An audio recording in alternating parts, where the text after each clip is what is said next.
Welcome back, children. Myself Kanis Fatima. Today we are going to start class 7th history lesson number 2, that is new kings and kingdoms. So students, here first we are going to start three terms. First word is dynasty.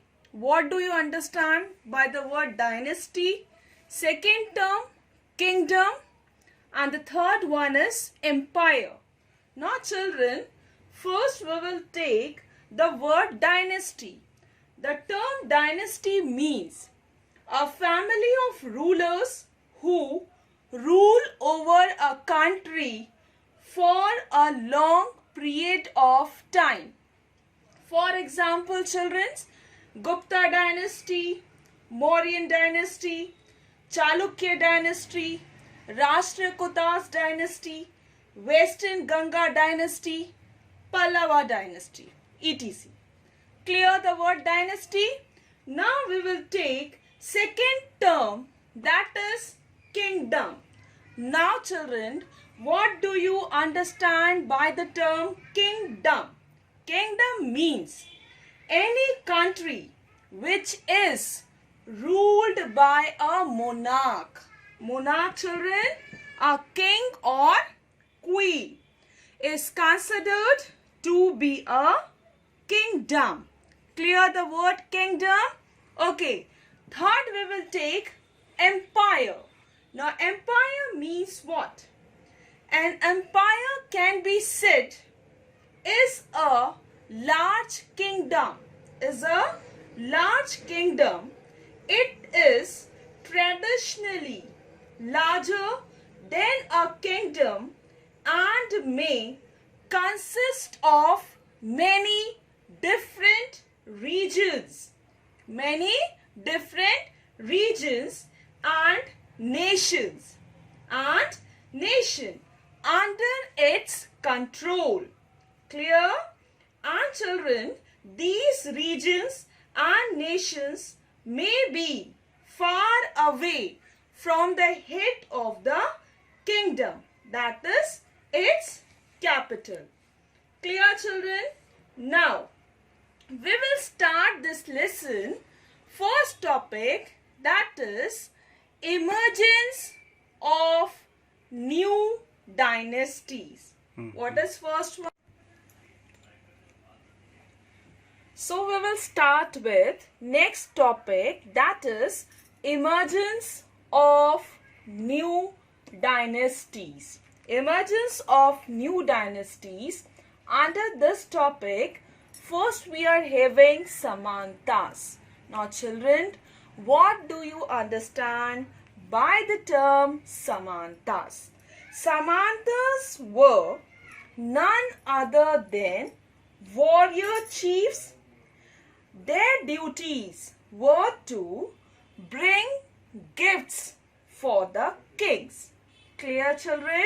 Their duties were to bring gifts for their kings. Clear? Second we will take, that is subordinate to existing king. Now here children, Samantas were often acknowledged as subordinate to their kings. Clear? And they were big landlords in different regions of the Indian subcontinent. Clear, children? Even children, they are responsible for collecting taxes and land revenue from the peasants. Peasants means what? Farmers. Clear? Now, even they gain power and wealth, declare themselves to be Mahasamanta and Mahamandeleshwara. Clear, children? Now, next we will take new kings and dynasties. Now next we will take new kings and dynasties Under this topic, first we are having Danti Durga, a Rashtrakuta chief in Deccan. Clear? Now Danti Durga overthrew his Chalukya overlord and performed a ritual called Hiryanya Garbha, which means the golden womb. This ritual was performed because they believed in rebirth of the sacrificer as a Shastriya, even if he was not one by birth. Now children, what do you understand by the word Hiryanya Garbha? Meaning, the word Hiryan Garbha literally means golden womb. It signifies a golden pot kunda donated to a Brahmana and also refers to the god Vishnu. The performer then enters into the golden womb as the priest perform the rites. Clear regarding this ritual? Now, what do you understand by the term Shastriya? Children, see, Shastriya is one of the four Varna of Hindu society associated with warriorhood.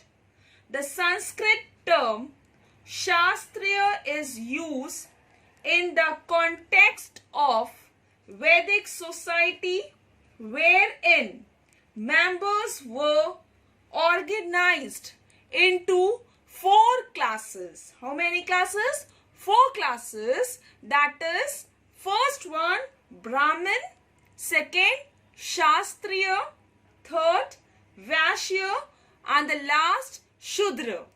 Clear children? First dynasty Danti Durga. Okay. Next we will take Kadamba Maurya Sharma.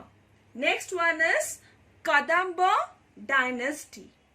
Now under this dynasty, the Kadamba were an ancient royal family of Karnataka. Clear? India that ruled northern Karnataka and the Konkan from Banavasi in present day Uttara Kannada district. Clear children regarding Kadamba dynasty? Kadamba dynasty, Maurya Sharma was a ruler of Kadamba dynasty. And the third dynasty we will take. Now third dynasty we will take, that is Gurjara Pratihara dynasty. Harichandra was a ruler of Gurjara Pratihara dynasty. Now under this dynasty, the Gurjara Pratihara dynasty was an imperial power during the late classical period on the Indian subcontinent that ruled much of northern India from the mid 8th to the 11th century. They ruled first at Ujjain and later at Kanuj. Harichandra was a ruler of Gurjara Pratihara dynasty. Gurjara Pratihara dynasty, either of two dynasties. How many dynasties? Two dynasties of medieval Hindu India. The line of Harichandra ruled in Mandor Marwar, Jodhpur, Rajasthan during the 6th to 9th centuries Common Era. Second is the line of Nagabhata ruled first at Ujjain and later at Kanuj during the 8th to 11th centuries. Other Gurjara lines existed, but they did not take the surname Pratihara. Clear, children? Third dynasty, that is Gurjara Pratihara dynasty, and both were Brahmins from enterprising, resourceful families who took to arms and established kingdoms. Next topic we will take, children, that is administration in the kingdom. What is the next topic? Administration in the kingdom. Now here, children, see what happened. King gave themselves what? High sounding titles. King gave themselves high sounding titles. High sounding title, children, for example, title like Maharaja Adhiraja, which means what? Overlord of the king. Clear? First point, high sounding title. Even high sounding title, second example, title like Tribhuvana Chakravartin, meaning Lord of the three worlds. Second we will take, that is king shared their power. How, children? In spite of such high sounding titles, king shared their power with whom? With Samantas. With whom? With Samantas, and with associations of peasants, Brahmins and traders. Clear? Second point, king shared their power. How? And the third point is, children, king collected taxes. King collected taxes. From where? From producers. Producers, for examples like peasants, cattle keepers and artisans. Now finally what happens, children? These resources were used to finance the king's establishment as well as for the construction of temples as well as for the construction of forts. Clear, children? Okay. Next we will take, why were the taxes collected? What is your next topic? Why were the taxes collected by the king? Why king collected taxes, children? King collected taxes, finance the establishment. Already I have explained this topic. Construct structures like temples, forts. This was the reason why king collected taxes. We'll take next, that is prashastis and land grants. So first we will understand the term prashastis means what. Now children, prashastis were Sanskrit poems written by Brahmins. Why? In praise of kings. In praise of king. Then children, these prashastis contain details which may not necessarily be literally true. Clear? Even children, they tell us the way the rulers, how the rulers, they wanted to depict themselves. For example, as great achievers, victorious, fearless, valiant, etc. Clear? One example, children, here regarding the prashastis. Kalhana composed his prashasti for history of kings who ruled over Kashmir. He was often critical about the rulers and their policies, unlike the Prashastis, which always praised them.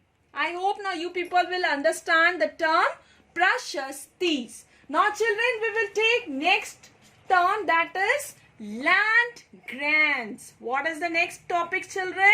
Next word, that is land grants. Okay, now here children, what happened?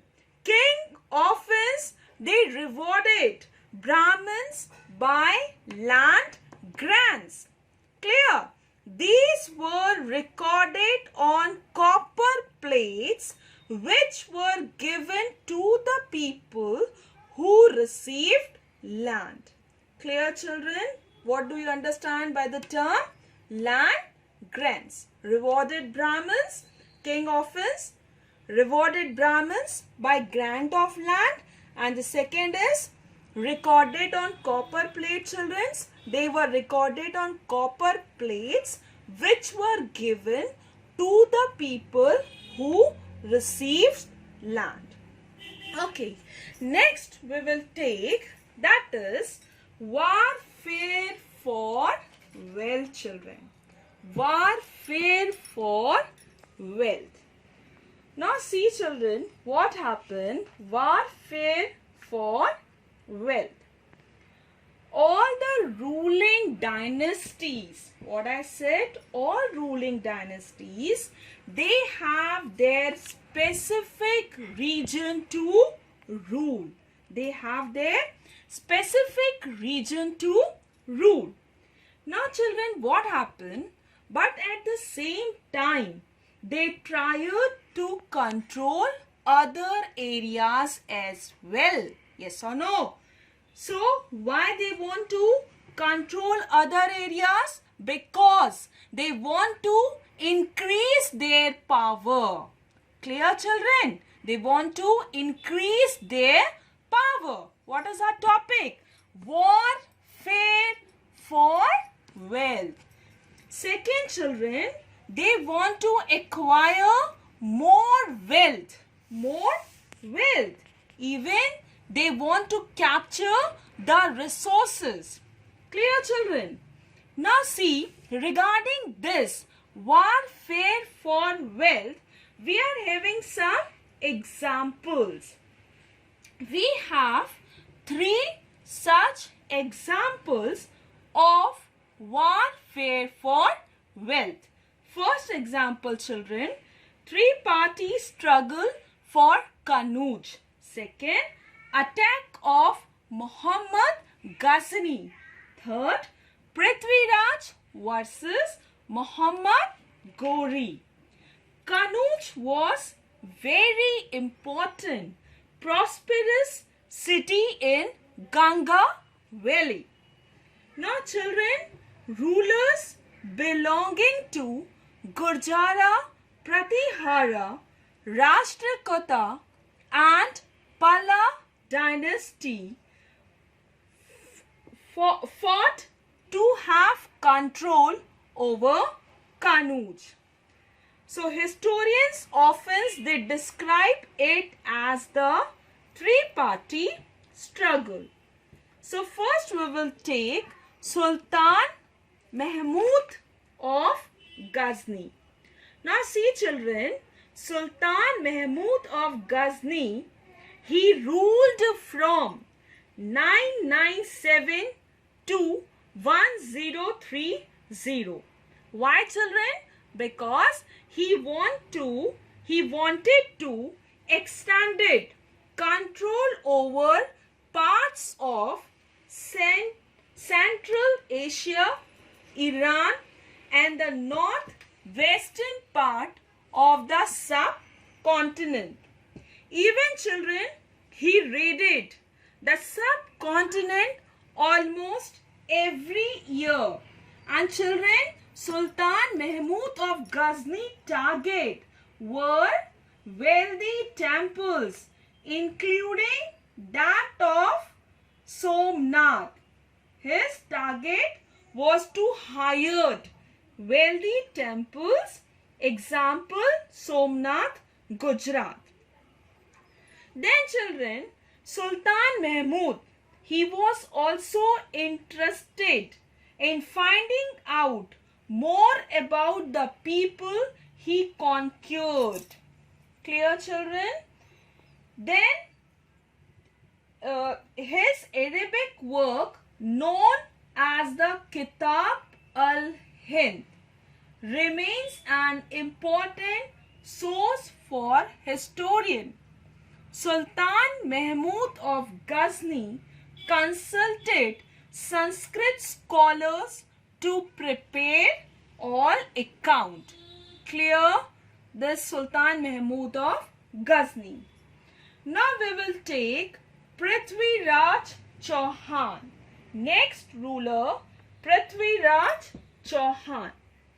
Now children, he engaged in warfare, included the Chahamanas, and these Chahamanas later known as the Chauhans, okay, who ruled over the region around Delhi and Ajmer. Clear children?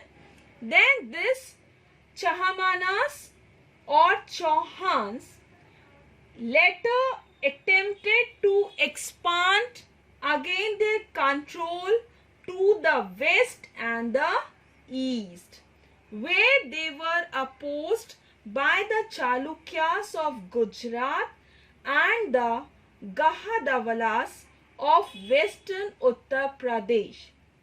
The best known Chahamana ruler was Prithvi Raj III, 1168 to 1192, who defeated an Afghan ruler named Sultan Muhammad Ghori in 1191, but lost to him the very next year in 1192.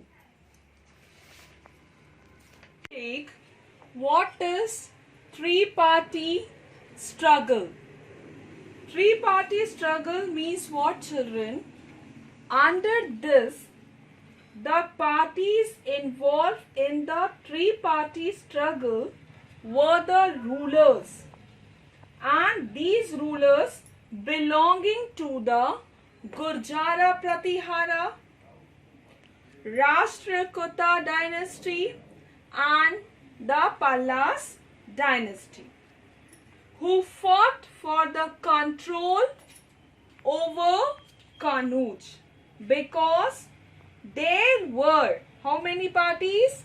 Three parties: Gurjara Pratihara, Rashtrakuta dynasty and Palla dynasty. In this long drawn conflict, historians often describe it as the three-partied struggle. Clear children? Next we will take a closer look at Cholas dynasty, Cholas temples, Cholas sculptures, and regarding Cholas administration. So first we will take rise of Cholas to power. Now see children, Chola kingdom grew in size and power with the conquest of neighboring areas by the successors of Vijayalaya.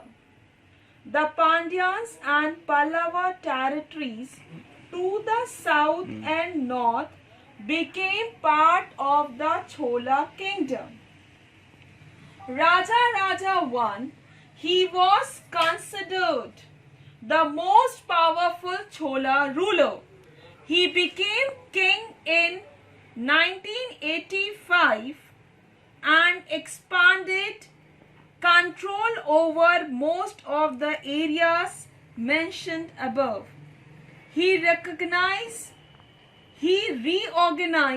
the administration of the empire. His son Rajendra I continued his policies and even raided the Ganga Valley, Sri Lanka, and countries of Southeast Asia, developing a navy for these expeditions. Second, we will take splendid temples of Chola Empire. Now Raja and Rajendra built splendid temples at Thanjavur and Ganga Gaikonda Cholapuram. These were various economic, social and cultural activities associated with the Chola temples. The temples became the nuclei of settlements that grew around them. And these were centers of craft productions like bronze images. Even children, temples receive huge land endowments from rulers. The produce of these land went into maintaining all the specialists who worked at and lived near the temples, priests, garlands, makers, cooks, sweepers, musicians, etc. Children, we will take now Chola's administration. Now, how was the administration organized? Now, see children, settlement of peasants means farmers, known as Ar, became prosperous with the spread of irrigation, agriculture. Now, group of such villages, they form larger units, and this larger units called Nadu. The village council and Nadu, both, they perform several administrative functions. Clear? Functions like dispensing justice and collecting taxes. Children, the Chola kings gave some rich landowners titles. Landowner titles, example children's, new Vendevillain, a villain or peasant serving 3 kings. Titles Aryar, chief, as markers of respect, and entrusted them with important offices of the state at the center. Last topic of this lesson is how did the Chola rulers, how they improve the agriculture. How they improve? See, it is divided into 4 parts. Like first they cleared the forest. Why? To bring the more land under the cultivation. Clear children? Second, irrigation works were developed. Like irrigation works means what children's? Wells were dug. Wells. Then canals were built. Different tanks were constructed. Why? To collect rain water. And the third is build embankments to prevent flooding. And canals had to be constructed to carry water to the fields. Then children, last is Kaveri River. Last is Kaveri River provided water for what? For irrigation and fertile soil. Once the soil is fertile means agriculture production more. Children, what happened? In many cases, it was necessary to water crops artificially. They adopted variety of methods like irrigation. Clear children? In some areas, they dug wells also. Even children, other places, they used to construct huge tanks. Why? because they want to collect rain water. Now children, remember one thing, this irrigation, it requires planning, it requires organizing labor and even resources. Why children? Because they want to maintain these work and deciding on how water is to be shared. Clear children? Even children, many new rulers as well as people, those who lived in village, they also took an active interest in these activities. So children, we will just recap of this lesson or wind up this lesson. See children, Gurjara Pratihara ruled over Rajasthan and Gujarat. Then Rashtrakutas dynasty children ruled over Western Deccan. Palas dynasty ruled over Bengal. Cholas dynasty ruled over Tamil Nadu. Chalukyas dynasty ruled over Karnataka. And the last is Pallavas ruled over Kanchipuram in South India. Thank you so much.